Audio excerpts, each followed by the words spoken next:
morning, students. In today's session, we will be talking about laws of chemical combination. It's a part of class 11, first chapter, some basics concepts of chemistry.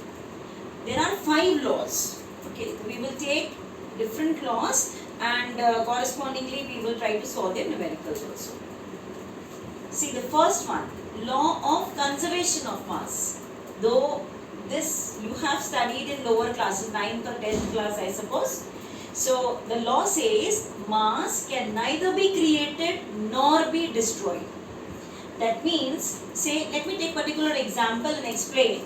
Suppose I write carbon plus oxygen forms carbon dioxide. The atomic mass of carbon is 12 and oxygen is 2 into 16, 32. And this is put together, if you see the molecular mass, 12 plus 32, 44. It is a balanced equation, so I need not change anything. So this much gram. And if I add this is also 44 gram. That means the sum of the mass of the reactants is equal to the mass of products. So what does this law says? It says sum of masses of reactants is equal to sum of masses of products, that we have seen just now.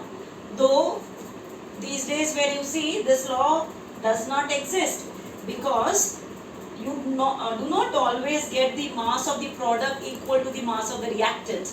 You have this relation E is equal to mc square. Some amount of the mass is dissipated in the form of the energy. But though it's a part of this laws of chemical combination, so we are just studying them. See, you have some numericals on this basis. Suppose you have this question, this much gram of potassium chlorate when heated produce potassium chlorate and oxygen, their masses are given. Show that the results illustrate law of conservation of mass. So what we need to do in this is, we have to write the equation. Reading that data, you will know how to write the equation. After you write the equation, we have to balance it. This is the balanced equation. Okay, but though in this all masses were given, so even if we do not balance it, it was okay, but just we have balanced it. In this it's given. In this particular question, we need not talk about the masses, the molecular masses, because for all reactants and products, the mass is given to us. So for potassium chloride, it is given as say 4.9 gram. Potassium chloride is given as 2.96, and this is given as, oxygen is given as 1.92. So if I add 2.96 and 1.92, we will get this as A, this as A, you are getting this as 4. So though in this you are not getting exactly equal, okay, but we will write, illustrate, when they are asking, we will write the masses on E. This is the mass of what? Products. This is the mass of reactant. So the masses are nearly the same, so we will say this law is verified. Okay. You may also have this type of question. The question is something like this. Ethane on complete combustion forms carbon dioxide and water. Plus of course it's a combustion reaction, so heat will be liberated.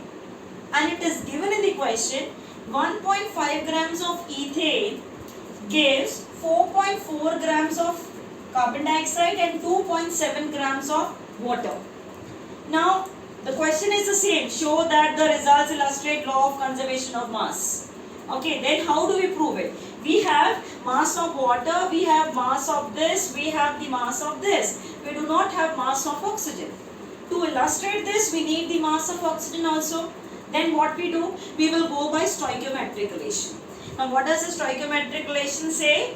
2 into the molecular mass of ethane is 30, and this is 7 into 16 into 2, 32.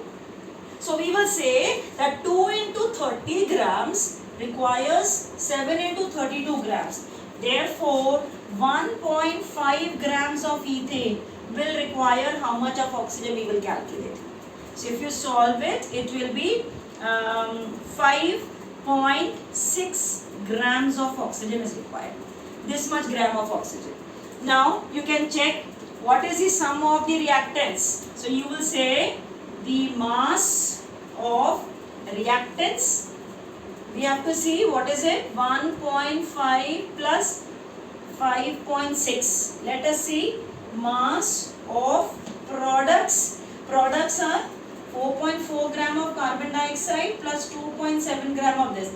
If you add this, you are getting 7.1 gram. This, you are also getting 7.1 gram. So that means the mass of reactants and products is equal. This law is verified. Is this clear? This is the first law, children, we have discussed. We will go ahead with the next law. In the meantime, we can note down this. Let's now talk about the second law. This is the second law. Law of definite proportion. Now what does this law state? A chemical compound is found to be made up of same elements combined together in the same fixed proportion by mass. I think it can be better understood by taking the example. Suppose we take water from tap. We are taking rain water. We are taking sea water. From whatever place you take water, it will have hydrogen and oxygen in the same ratio. Like if I write here H2O, whether it is tap water, rain water, sea water, it will have 2 hydrogen atoms plus 1 oxygen atom. That means 2 into 1 plus here 16, put together 18. The atomic the mass will be same. Whether you are getting water from here, from any source, irrespective of the source, it will have the same elements and their masses also will be fixed. Let us take one more example. We take, say, carbon plus oxygen giving carbon dioxide. It is 12 plus 16 into 2, 32, that is 44 gram. 44 gram will be the mass of carbon dioxide, whether we get carbon dioxide by burning carbon or we take, say, calcium carbonate and heat it, get CaO plus CO2. Even in this case, you will have the molecular mass as 44. So it says the chemical compound is found to be made up of same elements combined together. The elements will be same. They are combined together in a fixed proportion by mass. By mass, you will find that their proportion is same. This is one. On this basis, you may have some questions also asked. Let us see this question. The question says 2.16 grams of copper metal when treated with nitric acid followed by ignition of the nitrate. When it is treated with nitric acid, it will form copper nitrate, and that gave this much of copper oxide. Okay, it gave this much of copper oxide. So we will underline what data is given to us. This is one experiment. In the second experiment, that is one source you can see.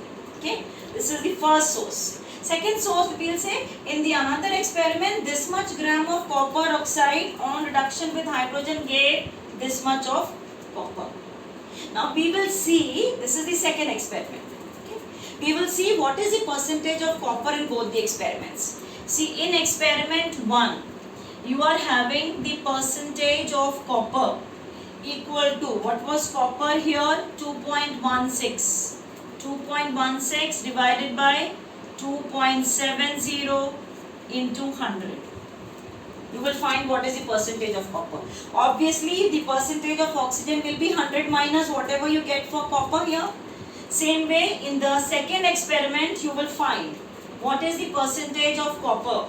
In the second experiment, you are having this as copper. Percentage of copper is equal to 0.92 divided by 1.15.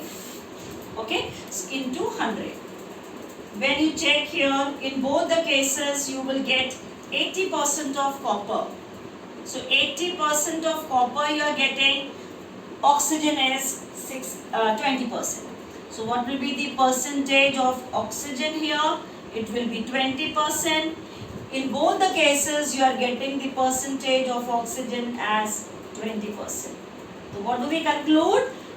That copper oxide, whether it is obtained by first experiment or by second experiment, it will have copper and oxygen in a same percentage. By mass it will be same, it will have same elements and the similar masses. Clear? So we have discussed two laws so far. Okay, first was law of conservation of mass, second one is law of definite proportion. We have to still talk about three more laws.